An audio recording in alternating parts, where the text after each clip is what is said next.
Hello साथियों, एक और नए वीडियो में आप सभी का स्वागत है। आज अपन बात करेंगे डीबीएमएस आर्किटेक्चर के बारे में। डीबीएमएस आर्किटेक्चर के बारे में अगर बात करें तो देखो साथियों, अपन कौन कौन सी चीज़ें पढ़ेंगे। तो उससे पहले मैं साथियों आपको एक थोड़ी सी इन्फॉर्मेशन बता देता हूँ कि बहुत सारे साथियों के कमेंट आ रखे हैं कि किसी किताब में वो टॉपिक नहीं है, किसी किताब में वो टॉपिक नहीं है ना।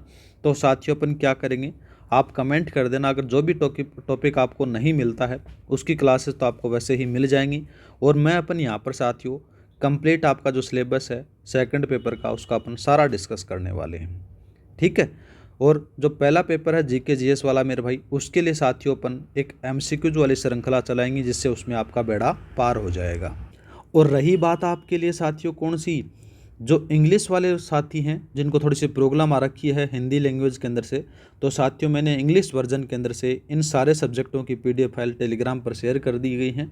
और उन्हीं किताबों के अंदर से साथियों कंटेंट उठाकर आपको यहाँ पर से बताया जाता है एकदम सरल वे के अंदर से। तो ऐसा तो है नहीं मेरे भाई, जैसे डीबीएमएस है, डीबीएमएस 800 पेज की बुक है, ठीक है, कोर्थ वाली। तो यहाँ पर से साथियों 800 पेज की बुक है, तो इसके अंदर से साथियों आपको ऐसा तो नहीं कि 800 पेज पूरे पढ़ने हैं। मेन चीज़ें ही पढ़नी है जो आपको बेड़ा पार करवा दें, ठीक है। बस यही पर आपको ये काम करना है। वैसे देखा जाए तो साथियों मैं एकदम जो भी आपको टॉपिक दे रखा है उसको एकदम डीपली ले जाने का प्रयास करता हूँ, ठीक है। मेरे वीडियो छोटे हो सकते हैं लेकिन कंटेंट में मैं कोई कमी नहीं छोड़ता, ठीक है मेरे भाई। तो स्टार्ट करते हैं अपन किसके बारे में, डीबीएमएस आर्किटेक्चर के बारे में। डीबीएमएस के आर्किटेक्चर के बारे में अगर बात करें तो डीबीएमएस आर्किटेक्चर अपन क्या कह सकते हैं, लेवल और अब्स्ट्रक्शन कह सकते हैं। मतलब कि क्या कर सकते हैं मेरे भाई, डेटा अब्स्ट्रक्शन रूल को फॉलो करता है, ठीक है। जैसे अपने यहाँ पर से देखेंगे, देखो मेन रूप से बात करें तो डीबीएमएस आर्किटेक्चर मुख्य रूप से डेटा अब्स्ट्रक्शन के सिद्धांत पर काम करता है, ठीक है। अब अब्स्ट्रक्शन क्या है मेरे भाई, तो याद रखना अनवांटेड इन्फॉर्मेशन होती है उसको हाइड करने का काम करता है, ठीक है। मेन रूप से बात करें तो इसका जो मुख्य काम होता है वो सिक्योरिटी के कारण आपको देखने को मिल जाता है।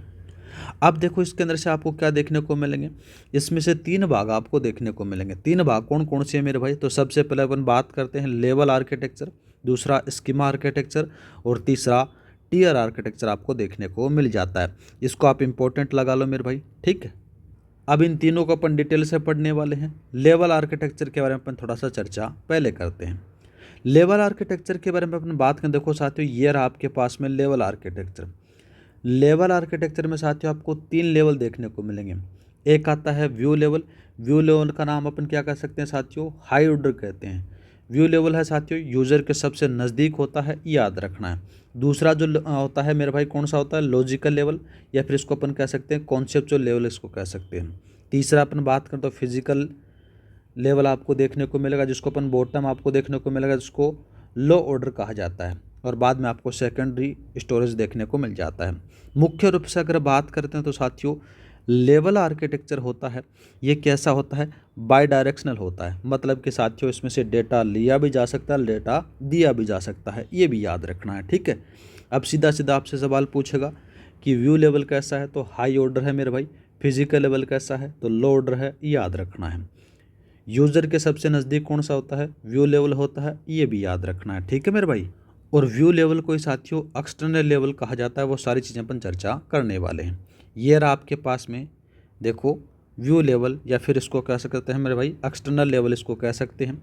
इसके बारे में अगर बात करें तो साथियों इसको एक्सटर्नल लेवल भी कहा जाता है। यह यूज़र के सबसे नज़दीक होता है, ये भी याद रखना है। इस लेवल पर साथियों फ्रंट एंड डेवलपर, या फिर बोल सकते हो कि एप्लीकेशन प्रोग्रामर काम करता है। आपसे सीधा सीधा सवाल पूछेगा कि लेवल आर्किटेक्चर के अंदर से साथियों जो एप्लीकेशन प्रोग्रामर है वो कौन से लेवल पर काम करता है, तो मेरे भाई याद रखना वो व्यू लेवल या फिर एक्सटर्नल लेवल पर काम करता है। इसके बारे में अगर बात करें तो देखो साथियों कॉन्सेप्ट की लिखा रखी है। ये कॉन्सेप्ट है कि व्यू यूज़र के अनुसार बनाए जाते हैं। यदि 100 यूज़र हैं तो एक डेटाबेस में काम कर रहे हैं तो वो साथियों 100 ही व्यू होंगे, आपको देखने को मिल जाता है, ठीक है। जैसे एक डायग्राम में दिखा रखा है, ये डेटाबेस है, डेटाबेस नोड है, यहाँ पर से साथियों ये 3 व्यू बना रखे हैं, पहला दूसरा तीसरा। इस प्रकार से थोड़ा सा याद रखना, जितने व्यू होंगे जितने यूजर होंगे उतने ही व्यू आपको देखने को मिल जाएंगे। आगे बात करते हैं लॉजिकल लेवल, या फिर इसको अपन कह सकते हैं कॉन्सेप्चुअल लेवल, इसको कहते हैं। याद रखना लॉजिकल लेवल को ही कॉन्सेप्चुअल लेवल कहा जाता है, ठीक है। इसे कॉन्सेप्चुअल लेवल कहा जाता है। दूसरा बात करते हैं तो यहाँ पर से डेटाबेस को डिजाइन किया जाता है। सीधा सीधा सवाल आपसे पूछेगा कि लेवल आर्किटेक्चर के अंदर से साथियों जो डेटाबेस कहाँ पर से डिज़ाइन किया जाता है, तो ये याद रखना मेरे भाई, ये लॉजिकल लेवल या फिर कॉन्सेप्चुअल लेवल पर डिज़ाइन किया जाता है। मुख्य रूप से बात करें तो साथियों इसमें डीबीए बैठा रहता है, यहाँ पर से डेटाबेस एडमिनिस्ट्रेशन बैठा रहता है या फिर उसकी टीम बैठी रहती है, ठीक है। और बात करें तो यहाँ पर से क्या है, यह लेवल डेटा और डेटा रिलेशनशिप को दर्शाता है, याद रखना है, ठीक है। दूसरा बात करते हैं तो इसमें बैकएंड डेवलपर या फिर डीबीए डेटाबेस एडमिनिस्ट्रेशन की टीम के द्वारा इसको बनाया जाता है, ये थोड़ा सा याद रखना है, ठीक है। आगे बात करते हैं, तीसरा जो लेवल आता है फिजिकल लेवल, ठीक है, या फिर इसको क्या कह सकते हैं इंटरनल लेवल इसको कहा जाता है। याद रखना मेरे भाई, इसे इंटरनल लेवल या फिर यह लो ऑर्डर लेवल भी इसको कहते हैं, ये भी नाम याद रखना। यह डिफाइन करता है कि डेटा सेकेंडरी डिवाइस में परमानेंट रूप से स्टोर कैसे होगा। ये काम किसका होता है, फिजिकल लेवल या फिर इंटरनल लेवल का होता है, याद रखना है, ठीक है। इसके अंदर से साथियों डेटा स्ट्रक्चर का यूज किस प्रकार से, जैसे बी ट्री हो गया, बी प्लस ट्री आपको देखने को मिलेगा, हैश फंक्शन, इंडेक्सिंग का उपयोग किस प्रकार से करता है, ये सारा काम इसका रहता है, ठीक है। और इस लेवल का सभी काम पूरी तरीके से साथियों डीबीए के द्वारा किया जाता है, याद रखना है। किसके द्वारा किया जाता है, डीबीए के द्वारा। मेन रूप से अगर बात करें तो डीबीए है वो ऊपर से बैठता है, कहाँ पर से, लॉजिकल लेवल से और फिजिकल लेवल पर आपको देखने को मिलता है। अगर मुख्य रूप से अगर बात करें तो साथियों लॉजिकल लेवल है या फिर कॉन्सेप्चुअल लेवल है, इसमें डीबीए और या फिर उसकी टीम बैठ सकती है, लेकिन साथियों फिजिकल लेवल पर तो डीबीए ही बैठता है, ठीक है, सारा काम उसी से होता है। आगे बात करते हैं, आगे आपको देखने को मिलेगा मैपिंग के बारे में अगर बात करें तो मैपिंग क्या है, तो याद रखना डीबीएमएस आर्किटेक्चर में जब एक लेवल से दूसरे लेवल में करस्पॉन्डेंस या फिर तालमेल किया जाता है तो मेरे भाई उस प्रोसेस को अपन क्या कर सकते हैं, मैपिंग कहा जाता है। और मैपिंग मेरे भाई दो प्रकार की हो सकती है, कौन कौन सी, एक तो इंटरनल होती है, कॉन्सेप्चुअल मैपिंग होती है, दूसरा कॉन्सेप्चुअल एक्सटर्नल मैपिंग आपको देखने को मिल जाती है। सबसे पहले अगर बात करते हो तो व्यू लेवल और लॉजिकल लेवल पे साथियों कौन सी होती है, कॉन्सेप्चुअल एक्सटर्नल मैपिंग होती है, जबकि लास्ट में जो फिजिकल लेवल होता है उसमें से इंटरनल कॉन्सेप्चुअल मैपिंग आपको देखने को मिल जाती है, याद रखना है, ठीक है। अब बात करते हैं थोड़ा सा इसको डिटेल में, मैपिंग के प्रकारों के बारे में अपन बात करते हैं। तो सबसे पहले आपको देखने को मिलेगा इंटरनल कॉन्सेप्चुअल मैपिंग। इसके अंदर से क्या होता है साथियों, यह डिफाइन करता है कि कॉन्सेप्चुअल लेवल या रिकॉर्ड फिजिकल लेवल की फाइल या फिर डेटा स्ट्रक्चर के साथ किस प्रकार से करस्पॉन्डेंस होंगे, वो आपसे यहाँ पर से पूछा गया है। कॉन्सेप्चुअल एक्सटर्नल मैपिंग के बारे में अगर बात करें तो देखो साथियों, इस मैपिंग के अंदर से साथियों क्या होता है कि कॉन्सेप्चुअल लेवल के रिकॉर्ड को यूजर को व्यू या फिर व्यू लेवल को किस प्रकार से प्रदर्शित करवाए जाते हैं, वो इसमें होता है। ये थोड़ा सा याद रखना है। मतलब कि साथियों कॉन्सेप्चुअल एक्सटर्नल मैपिंग के अंदर से साथियों यूजर को किस प्रकार से दिखाना है, वो तो काम इसमें होता है। और इंटरनल कॉन्सेप्चुअल मैपिंग के अंदर से साथियों क्या होता है कि किस प्रकार से डेटा स्ट्रक्चर को डिज़ाइन करना है, वो यहाँ पर से होता है, ठीक है। तो यहाँ पर से साथियों लॉजिकल लेवल के बारे में अपन ने देख लिया। अब बात करते हैं मेरे भाई, लॉजिकल लेवल सारा सब देख चुके हैं अपन, लॉजिकल आ गया, फिजिकल आ गया, ठीक है, और व्यू लेवल आ गया, ये सारी चीज़ें अपन ने यहाँ पर से देख ली। तो ये लेवल आर्किटेक्चर के बारे में अपनी बात यहाँ पर से कंप्लीट हो जाती है। अब दूसरा जो अपन ने पढ़ा था मेरे भाई कौन सा, स्कीमा आर्किटेक्चर के बारे में अपन देखते हैं। ये रहा आपके पास में स्कीमा आर्किटेक्चर, ये रहा। स्कीमा आर्किटेक्चर के बारे में अगर बात करें देखो साथियों क्या होता है कि स्कीमा क्या होता है। स्कीमा के बारे में बात करें तो डेटाबेस के अंदर से लॉजिकल स्ट्रक्चर को स्कीमा कहा जाता है। क्या कहते हैं मेरे भाई, स्कीमा किसको कहते हैं, डेटाबेस के अंदर से लॉजिकल स्ट्रक्चर को स्कीमा कहा जाता है। समझ में आ चुका होगा, याद हो चुका होगा, ठीक है।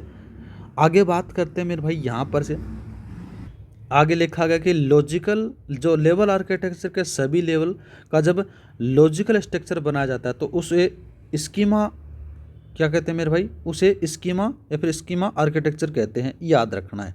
मेन रूप से बात करें तो साथियों लेवल के सभी कॉन्सेप्ट पर मेथड को यहाँ पर से यूज किया जाता है। जैसे मेन रूप से बात कर अपने देखा था व्यू लेवल देखा था, तो यहाँ पर से व्यू स्कीमा आ गया। वहाँ पर से लॉजिकल लेवल देखा था तो यहाँ पर से लॉजिकल स्कीमा आ गया। वहाँ पर से फिजिकल लेवल देखा था तो यहाँ पर से फिजिकल स्कीमा यहाँ पर से आपको देखने को मिल जाता है। सेम वैसा ही आपको देखने को मिलेगा। सबसे पहले अगर बात करते हो व्यू स्कीमा में साथियों फ्रंट एंड या फिर प्रोग्रामर आपको देखने को मिलेगा, इसको सब स्कीमा कहा जाता है। ऊपर वाला हाई ऑर्डर होता है, नीचे वाला बात करें तो लो ऑर्डर होता है मेरे भाई, इसको इंटरनल स्कीमा कहा जाता है, थोड़ा सा याद रखना है, ठीक है। दूसरा बात करते हैं तो व्यू स्कीमा को सब स्कीमा भी कहा जाता है। ये आपको थोड़ा सा मैंने यहाँ पर से मैप में बता दिया गया है। इस प्रकार से सारे डायग्राम डिजाइन किए गए हैं जिससे आपको लंबे समय तक याद रहे। ठीक है। तो दो आर्किटेक्चर आपको याद हो गए, लेवल आर्किटेक्चर हो गया और स्कीमा आर्किटेक्चर आपको याद हो चुका है। कोई कमी यहाँ पर से नहीं है मेरे भाई। सारे के सारे एक दो बार देखोगे वीडियो तो आराम से याद हो जाएगा मेरे भाई। थोड़ा सा मोटिवेशन देने के लिए साथियों वीडियो को शेयर कर दिया करो, चैनल को सब्सक्राइब कर दिया करो और अपने दोस्तों के साथ में शेयर कर दिया करो। ऐसे तो मैं साथियों में आपसे ऐसा तो कोई नहीं, ऐसा तो कुछ कह नहीं रहा कि आपकी ज़मीन नाम कर दो, ऐसा तो कुछ नहीं कर रहा था मेरे भाई। सीधी सी बात आ जाती है मेरे भाई। मैं आपसे बस यही चाहता हूँ कि मेरे को थोड़ा बहुत मोटिवेशन मिलेगा तो आपको क्लासेस कंटिन्यू मिलेंगे। अगर आप सभी का बढ़िया तरीके से प्यार मिलता है तो मैं 100% दावा करता हूँ कि साथियों आपका जो पहला पेपर है ना जीके जीएस वाला, उसको मैं कल से स्टार्ट कर दूंगा। ठीक है। अब आप पर डिपेंड रहता है कि आप कितना शेयर करते हो, कितना सब्सक्राइब करते हो। ठीक है। आगे बात करते हैं मेरे भाई। तीसरा आता है कौन सा, टीयर आर्किटेक्चर के बारे में अपन चर्चा करते हैं। टीयर आर्किटेक्चर के बारे में बात करें तो साथियों इसमें से डेटा को डेटाबेस के अंदर से सेव, फेच या फिर रिट्राइव करने के लिए फास्ट रिस्पॉन्स प्राप्त करने हेतु इस आर्किटेक्चर का प्रयोग किया जाता है, याद रखना है। दूसरा बात करते हैं, यह डेटाबेस या फिर बैकएंड और एप्लीकेशन बोलते तो फ्रंट एंड की पोजीशन पर बेस पर काम करता है, याद रखना है। अब जो टीयर आर्किटेक्चर होता है इसके भी आपको 3 टाइप आपको देखने को मिलते हैं। सबसे पहले बात करें तो 1 टायर, 2 टियर, 3 टियर आपको देखने को मिल जाते हैं। ठीक है। अब यहाँ पर से साथियों सबसे पहले बात करते हैं 1 टियर आर्किटेक्चर। इसको क्या कह सकते हैं मेरे भाई, सिंगल या फिर स्टैंडर्ड अलोन आर्किटेक्चर आपको देखने को मिल जाता है। इसके अंदर से साथियों क्या होता है कि जैसे आपका एक पेन ड्राइव है, पेन ड्राइव के साथ में आपको यहाँ से डेटाबेस आ गया और आपके पास में एक यूजर आ गया। मैन रूप से बात करें तो आपको देखने को मिलेगा इस आर्किटेक्चर में एक ही सिस्टम पर या फिर मशीन पर यूजर और डेटाबेस काम करते हैं, याद रखना है। यही दिमाग में बैठा लेना बस। यूजर का डेटाबेस के साथ में डायरेक्ट क्या होता है मेरे भाई, इंटरेक्शन होता है, याद रखना है। जैसे ही आपके पास में सपोज करो कि आप जिस सिस्टम पर काम कर रहे हो और उसी में आपकी आंसर की पड़ी है तो उसको आप देख सकते हो। तो ये साथियों क्या हो जाता है, एक लेस सिक्योर चीज़ आपको देखने को मिलती है। इसका एडवांटेज बात करें तो मेरे भाई क्या हो जाता है मेरे भाई, कॉस्ट इफेक्टिव होता है, हैंडल करने में आसान होता है और फास्ट रिस्पॉन्स आपको देखने को मिलता है। लेकिन इसका डिसएडवांटेज भी आता है मेरे भाई। इसको क्या होता है मेरे भाई, मेन रूप से बात करें तो ये सिक्योर नहीं होता है। ठीक है। और दूसरा बात करें तो साथियों यहाँ पर नॉट ट्रेसेबल आपको देखने को मिल जाता है। दूसरा बात करें तो इंडस्ट्री के अंदर से आपको देखने को मिलता है इस चीज़ का प्रयोग नहीं किया जाता, इसे इंडस्ट्री यूज़ में नहीं लिया जाता। केवल साथियों डेटाबेस डेवलपर के द्वारा प्रैक्टिस के लिए इसको यूज़ कर सकते हैं, याद रखना है। ठीक है। आगे बात करते हैं 2 टियर के बारे में। 2 टियर आर्किटेक्चर के बारे में अपन बात करें तो साथियों इसको क्या कहते हैं, बेस क्लाइंट सर्वर मॉडल इसको कहा जाता है, याद रखना है। ठीक। और इसका सीधा सा एग्जांपल बात करूं तो मेरे भाई आजकल के समय आप बहुत सारी कोचिंग करते हो, उनके जो एप्लीकेशन होते हैं वो 2 टियर आर्किटेक्चर का प्रयोग करते हैं। यहाँ पर से क्लाइंट हो गया, मतलब कि आप हो गए, बाद में उनके एक एप्लीकेशन वो लॉन्च करते हैं और बाद में साथियों एक डीबीएमएस सर्वर बना जाता है, उसमें से आपको यहाँ पर से इसको इस प्रकार से आपको देखने को मिल जाता है। इसमें से क्या होता है कि साथियों यूजर डेटाबेस के डायरेक्ट इंटरेक्ट नहीं करता है साथियों, याद रखना है। दूसरा बात करते हो क्लाइंट है वो ऐप या फिर सर्वर की एपीआई के द्वारा साथियों कनेक्ट होता है, ये भी याद रखना है। डेटाबेस सिक्योरिटी के लिए साथियों क्लाइंट में जो है यहाँ पर से देखो क्लाइंट मशीन को ऑथेंटिकेट करता है, याद रखना है। और जो सभी क्वेरी प्रोसेसिंग और ट्रांजैक्शन मैनेजमेंट जो डेटाबेस सर्वर के द्वारा होते हैं, याद रखना है। ठीक है। इसके एडवांटेज क्या होते हैं मेरे भाई, एक्सेस इम्प्लीमेंट करना आसान होता है, स्मॉल बिजनेस के लिए इसका प्रयोग किया जाता है मेरे भाई, वेबसाइट के लिए या फिर इसको प्रयोग होता है। अब इसका डिसएडवांटेज भी आपको देखने को मिलता है, लेस सिक्योरिटी होती है। बहुत सारे आपने देखा होगा मेरे भाई कि आपके पास में किसी एप्लीकेशन के अंदर से साथियों किसी ने कोर्स ले रखा है, कोर्स ले रखा तो आपके पास में उसने जो कोचिंग वाले ने पीडीएफ फाइल डाल रखी है तो वो आपको टेलीग्राम पर ग्रुप पर देखने को मिल जाती हैं। तो इसमें से लेस सिक्योरिटी है, लेस थ्रूपुट आपको देखने को मिलते हैं। एक नया वर्ड आपको देखने को मिलेगा कि थ्रूपुट क्या होता है, number of output per unit, इसको पर यूनिट टाइम होता है उसको थ्रूपुट कहा जाता है, याद रखना है। आपसे सीधा सीधा सवाल पूछ सकता है, आगे मैं बता दूंगा कि थ्रूपुट की सारी डेफिनेशन। ठीक है। आपको तो बस यही याद रखना कि थ्रूपुट क्या होता है, number of outputs per unit times आपको देखने को मिल जाता है। ठीक है। इसमें से ये होता है। तो डिसएडवांटेज ये भी फेल हो गया। अब तीसरा बात करते हैं, देखो साथियों, वैसे देखा जाए तो किसी चीज़ के एडवांटेज भी होते हैं तो डिसएडवांटेज भी होते हैं, लेकिन जो 2 टायर आर्किटेक्चर है आज के समय में साथियों जितने भी एप्लीकेशन बनाते हैं तो इसका यूज़ किया जाता है। ठीक है, नेक्स्ट बात करते हैं कौन सा, 3 टियर आर्किटेक्चर के बारे में बात करते हैं। इसके अंदर से क्या होता है कि अपडेटेड क्लाइंट सर्वर मॉडल्स को प्रयोग होता है। ठीक, इसमें से होता है क्या मेरे भाई, जैसे यूजर आ गया, यूजर के लिए क्लाइंट ऐप बना दिया गया, लेकिन यहाँ पर जैसे सर्वर एप्लीकेशन ऐप बनाया, फिर बाद में इसको डीबीएमएस प्रकार से कनेक्ट होता है। इसके अंदर से क्या होता है कि साथियों 2 टियर की प्रॉब्लम जिसमें से सिक्योरिटी और थ्रूपुट्स को हटाने के लिए इसका यूज़ किया जाता है, याद रखना है। इसमें से यूजर क्लाइंट एप्लीकेशन से डेटा को स्टोर फेच करने के लिए सर्वर साइड से इंटरेक्ट करता है और सर्वर एप्लीकेशन डीबीएमएस से इंटरेक्ट करता है, याद रखना। और ये बाई डायरेक्शनल होता है, ये भी याद रखना है। इसका एडवांटेज क्या होता है मेरे भाई, तो याद रखना 2 टियर से ज़्यादा थ्रूपुट जनरेट होते हैं, याद रखना है। और ये सबसे ज़्यादा सिक्योर माना जाता है 3 टियर आर्किटेक्चर वाला। ठीक है, एक आपको देखने को मिलेगा इसका जो यूज होता है, जो कॉम्प्लेक्स वेबसाइट होती हैं या फिर हाईली सिक्योर वेबसाइट होती हैं उसमें इसका प्रयोग किया जाता है। ठीक है, सीधा सा बात बताऊं क्या मेरे भाई, जो 3 टायर आर्किटेक्चर है उसको आप मान सकते हो कि साथियों पैसे वाले यूज़ करते हैं, और जो 3 टायर वाले को, और जो 2 टियर है उसको साथियों मतलब कि थोड़ा सा काम चल जाए, अपना काम हो जाए, उसको यूज़ करते हैं 2 टियर वाले। अब सपोज करो जितने भी कोचिंग वाले हैं ये 2 टियर आर्किटेक्चर का प्रयोग करते हैं। ऐसा तो नहीं कि इसमें बहुत सारा पैसा लगा के वो एप्लीकेशन बनाए और बाद में उनकी फीस रखें वो 250, 300, 400, 500 रुपये, तो वो खाएंगे क्या, कुछ नहीं खाएंगे ना मेरे भाई। इसलिए उनका साथियों वो 2 टियर आर्किटेक्चर बनाते हैं, सस्ता हो जाता है, काम चल जाता है बस उनका। ठीक है, वो 3 टायर आर्किटेक्चर यूज़ नहीं करते हैं। 3 टायर आर्किटेक्चर यूज़ कौन करता है, जैसे सरकारी गवर्नमेंट वेबसाइट होती हैं, ठीक है, वो यूज़ करते हैं। यहाँ पर से आपको जैसे कोई कॉम्प्लेक्स वेबसाइट होगी उसका डिज़ाइन करना है या फिर हाईली सिक्योर वेबसाइट को डिज़ाइन करना है तो 3 टायर आर्किटेक्चर इसका डिज़ाइन होता है। ठीक है, आगे बात करते हैं मेरे भाई, यहाँ पर से आपको एक और देखने को मिलेगा 4 टायर आर्किटेक्चर। इसके अंदर से आपको क्या देखने को मिलेगा, देखो इसमें से direct DB database interaction 1 tier में हो रहा था, 2 टियर में नहीं हो रहा था, 3 टियर में नहीं हो रहा था।